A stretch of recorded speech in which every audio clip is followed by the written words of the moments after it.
नमस्कार, मैं R S Rohilla आज आपको बताऊंगा कि इटालियन पार्सले, जिसको हम फ्लैट पार्सले भी बोलते हैं, उसको ऑफ सीज़न में किस तरह से लगा सकते हैं। ये देखिए आपके सामने फ्लैट पार्सले है, जो कि वेस्टर्न कंट्रीज़ में एक तरह से धनिया की तरह यूज़ करते हैं लोग।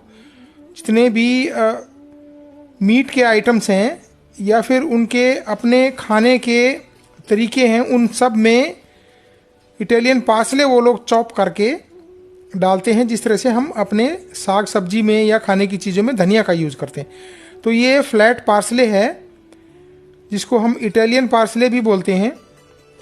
और जनरली ये सितंबर के महीने में इसके सीड ज़मीन में डाले जाते हैं और अक्टूबर के महीने में इसकी पौध तैयार हो जाती है और हम इसे सर्दी के लिए लगा लेते हैं। तो सर्दी में ये फ्लैट पार्सले जनरली लोग लगाते हैं।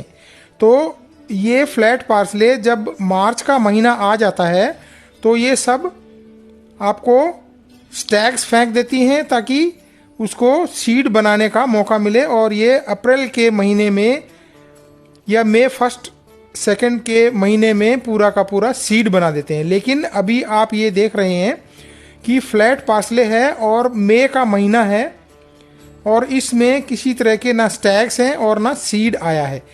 अब यही मैं आज आपको बताने जा रहा हूँ कि अगर आप इटालियन पार्सले ऑफ सीज़न लगाना चाहें, मतलब अप्रैल मई जून जुलाई अगस्त सितंबर अक्टूबर, इन दिनों में अगर आप फ्लैट पार्सले लेना चाहते हैं तो आप किस तरह से लगाएं और किस समय लगाएं। देखिए, फ्लैट पार्सले का जो सीड डालने का समय है, जो आपको ऑफ सीज़न में लेना है, वो आपको फरवरी की 1 तारीख या फर्स्ट वीक ऑफ फरवरी में आपको सीड डाल देना है। ये वो फार्म है, देखिए, जहाँ पे अलग अलग तरह की रिसर्च होती हैं कि हमें ऑफ सीज़न चीज़ें कैसे लेनी चाहिए या और किसी भी तरह की चीज़ों को किस तरीके से उगाएं ताकि हमें या फार्मर को ज़्यादा से ज़्यादा पैसा मिल सके।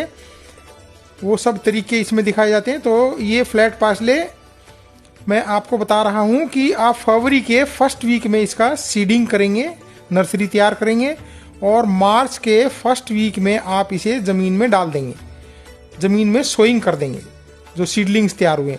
तो यही सीडलिंग्स जो है आपको मार्च और अप्रैल 2 महीने चलेंगे, क्योंकि टेम्परेचर इस टाइम स्लो बढ़ता जाता है और ये छोटे छोटे सीडलिंग्स क्योंकि छोटे होते हैं, उनकी उम्र ज़्यादा नहीं होती है, इसलिए हीट को टॉलरेट कर लेते हैं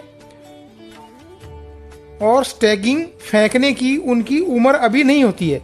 तो इसलिए जो ये टेम्परेचर का चेंज होता है फरवरी के बाद, मार्च अप्रैल के बाद मई में टेम्परेचर बहुत हाई हो जाता है और फरवरी में टेम्परेचर कम रहता है। अगर ओल्ड एनफ आपका पौधा है तो स्टैग फेंक देगा और वो सीड्स बना देगा, आपको सीड के लिए तैयार हो जाएगा।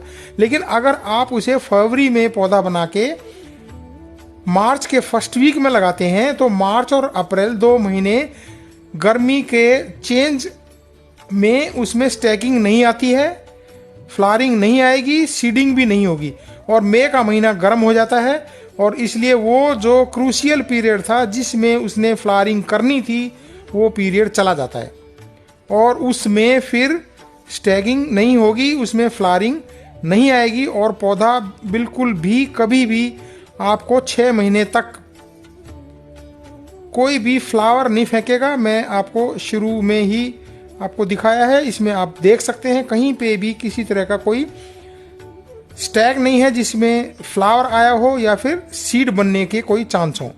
तो इस तरीके से अगर आप ये देखिए, ये बिल्कुल क्लियर है कि वहाँ से सिर्फ कल्ला ही निकला है, नया पत्ता ही आया है जिस जगह से फ्लावरिंग चालू होती है और इसमें किसी तरह की कोई भी स्टैगिंग नहीं है, किसी तरह का कोई भी फ्लावर नहीं आया है और ये फसल अब गर्मी को टॉलरेट करेगी और बड़े आराम से आपको ऑफ सीज़न इटालियन पार्सले देगी। ऑफ सीज़न इटालियन पार्सले बहुत अच्छा रेट मिलता है मार्केट में, जो आपको 150 से 200 300 400 रुपये किलो तक का इटालियन पार्सले का रेट होता है और आप बहुत अच्छा पैसा कमा सकते हो इससे। सो इटालियन पार्सले ये देखिए, ये धनिए की तरह दिखती है और बहुत ही अच्छा इसका रेट आपको मार्केट में मिलेगा। तो इस तरीके से आप इटालियन पार्सले ऑफ सीजन लगा सकते हैं। धन्यवाद।